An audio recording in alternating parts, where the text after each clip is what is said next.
ದೇಶ ಲಂಚ ಪ್ರಕರಣ ಗಣಿ ಉಪನಿರ್ದೇಶಕ ಬಂಧನ. ದಾಳಿಯಲ್ಲಿ 4 ಕೋಟಿಗೂ ಹೆಚ್ಚು ನಗದು ಪತ್ತೆ.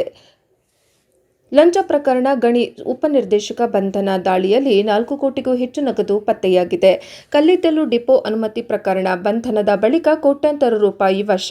ಕಲ್ಲಿದ್ದಲು ವ್ಯವಹಾರಕ್ಕೆ ಸಂಬಂಧಿಸಿದ ಉದ್ಯಮಿಯಿಂದ 30,000 ಲಂಚ ಪಡೆದ ಆರೋಪದ ಮೇಲೆ ಒಡಿಶಾ ರಾಜ್ಯದ ಗಣಿ ಉಪನಿರ್ದೇಶಕ ದೇಬಬ್ರಾಂತ್ ಮೊಹಂತಿ ಅವರನ್ನು ವಿಜಿಲೆನ್ಸ್ ಅಧಿಕಾರಿಗಳು ಬಂಧಿಸಿದ್ದಾರೆ. ಬಂಧನದ ನಂತರ ನಡೆದ ದಾಳಿಯಲ್ಲಿ ಕೋಟ್ಯಾಂತರ ರೂಪಾಯಿ ನಗದು, ಚಿನ್ನ ಮತ್ತು ಐಷಾರಾಮಿ ಆಸ್ತಿಗಳ ಮಾಹಿತಿ ಬಹಿರಂಗವಾಗಿದೆ.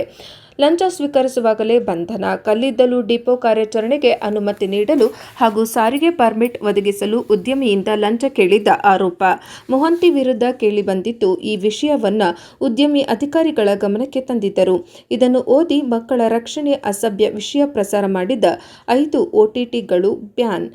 ಮಂಗಳವಾರ ರಾತ್ರಿ ಲಂಚ ಸ್ವೀಕರಿಸುತ್ತಿರುವಾಗಲೇ ಮೊಹಂತಿಯನ್ನು ಬಲೆ ಬೀಸಿ ಬಂಧಿಸಲಾಯಿತು.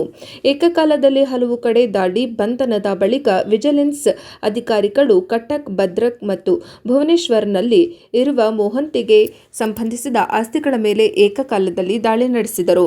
ಕಟಕ್ನಲ್ಲಿರುವ ಫ್ಲಾಟ್, ಭದ್ರಕ್ ಜಿಲ್ಲೆಯ ಮಟಸಾಹಿಯಲ್ಲಿರುವ ಪೋಷಕರ ಮನೆ, ಕಚೇರಿ ಕೋಣೆಗಳು, BRS ಫ್ಲಾಟ್ನೊಳಗಿನ ಟ್ರೋಲಿ ಬ್ಯಾಗ್ ಮತ್ತು ತಿಜೋರಿಯಲ್ಲಿ ದೊಡ್ಡ ಪ್ರಮಾಣದ ನಗದು ಪತ್ತೆಯಾಗಿದೆ. ಪ್ರಾಥಮಿಕ ವರದಿಗಳ ಪ್ರಕಾರ 4 ಕೋಟಿಗೂ ಅಧಿಕ ಹಣ ಪತ್ತೆಯಾಗಿದೆ ಎಂದು ತಿಳಿದುಬಂದಿದೆ. ಹಣದ ಎಣಿಕೆ ಕಾರ್ಯ ಇನ್ನೂ ಮುಂದುವರೆದಿದೆ. ಮಕ್ಕಳ ಭವಿಷ್ಯ ವರ್ಸಸ್ ಡಿಜಿಟಲ್ ಯುಗ. ಮೊಬೈಲ್ ಬಳಕೆಗೆ ಮಿತಿ ಬೇಕೆ?